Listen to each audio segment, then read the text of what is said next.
Di sebuah desa kecil di pinggir kota, hiduplah seorang ibu bernama Siti Aminah. Usia beliau sudah menginjak 75 tahun. Tubuhnya kurus kering, hampir tak mampu berdiri sendiri. Putri-putrinya, Farida dan Laila, sudah merantau, tinggal beberapa waktu di Jakarta dan Surabaya. Suatu hari, Siti Aminah jatuh sakit, demam tinggi, rontok tenaga, tak bisa makan. Gejala yang tampak sederhana menurut keluarga, namun malam-malamnya dipenuhi mimpi buruk. Ia merasa berada di liang kubur, tercekik, remang, seolah tak mampu bernafas. Tetangga menyarankan untuk dibawa ke dokter, tapi kondisi semakin melemah. Hingga satu pagi, beliau dinyatakan meninggal dunia. Tiba-tiba saja, keluarga sibuk mempersiapkan prosesi pemakaman. Detik-detik terakhir itu syahdu. Tangisan pecah. Jenazah dimandikan, disyalatkan di masjid kecil di sudut kampung, lalu diarah ke makam, disusupi doa-doa, yasin, tahlil, ruqyah. Semuanya dilakukan sesuai tata cara. Kuburan selalu sunyi. Tunas-tunas ilalang menutupi nisan Siti Aminah. Berselang seminggu, datanglah kabar dari penunggu makam. Ada gerakan aneh di kuburan. Tanah di atasnya ambles. Ada suara batu kecil. Waktu itu suasana malam, tak ada satupun penjaga, apalagi listrik. Kegelapan menelan suara-suara yang tak lazim. Beberapa warga yang diberdayakan oleh pemuka desa mendekat. Warga lelaki menggali test the ground, mengeruk sedikit demi sedikit. Pada kedalaman 15 cm, mereka dengar suara. Ini bukan suara kambing, bukan rama-rama, bukan pula ulat, suara terengah, seperti orang hidup. Tertera keheningan, kecuali denting cangkul yang terhenti. Penemuan yang menghebohkan. Saat kedalaman mencapai 40 cm, muncul tangan seorang ibu-ibu, seperti tangan yang menggapai ke atas. Semuanya terdiam, air mata berlinang. Subhanallah, subhanallah. Warga bersahutan. Begitu tubuh beliaunya berhasil ditarik ke permukaan, ternyata Siti Aminah masih hidup. Nafasnya dangkal, tatapan matanya memancarkan kesyukuran dan sunyi. Wajahnya pucat, seperti pualam yang terluka debu. Farida dan Laila datang dalam keadaan gemetar. "Bukankah kau sudah meninggal? Kami syahadatkan jasadmu," ucap Farida, bibirnya bergetar. Tiba-tiba, hati mereka pecah. Subhanallah. Air mata haru membasahi pipi Farida. Setelah diperiksa oleh puskesmas terdekat, dokter menyatakan, ia mengalami kondisi langka, deep hipotermia dengan kesadaran minimal. Tubuhnya berhenti sehingga tanda-tanda vital tak terdeteksi saat pemakaman. Usai pemulihan, beliau bercerita, "Saya terperosok ke liang kubur. Hanya tertidur.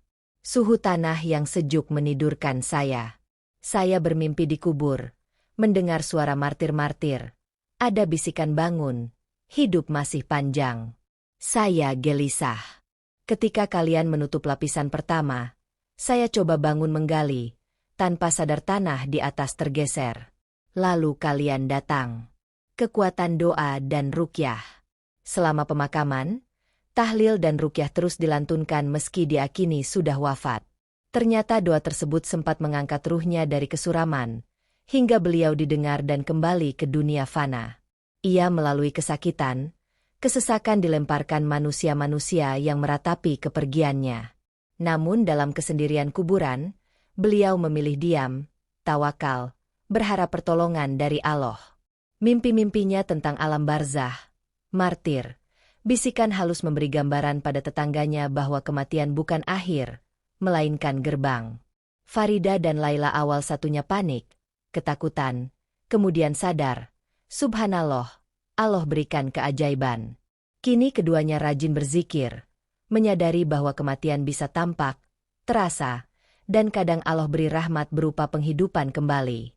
Setelah pemulihan 2 minggu, Siti Aminah kembali ke rutinitas biasa, sholat, membaca yasin, membersihkan makam. Namun beberapa warga berpendapat, ini bukan kematian. Ternyata beliau cuma tidur terlalu dalam. Namun lebih banyak yang sepakat ini mukjizat, Allah punya kuasa untuk memperlihatkan kembali rahmat-Nya. Sang ibu sendiri berkata, "Saya merasakan seolah melewati kematian. Takdir saya masih hidup karena Allah belum panggil. Saya bagai mayat hidup, hanya Allah yang tahu." Seluruh atap masjid di kampung diisi dengan dongeng Siti Aminah. Bahkan ustadz luar negeri sempat datang untuk memeriksa kondisi fisik dan kejiwaan beliau. Semuanya dinyatakan normal, sehat, tak ada masalah medis lain. Warga kemudian sepakat untuk membangun monumen kecil di dekat kuburan.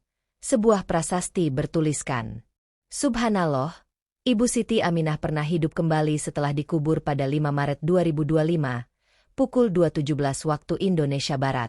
Semoga menjadi pengingat bahwa kematian adalah misteri dan Allah Maha Kuasa." Hikmah yang abadi.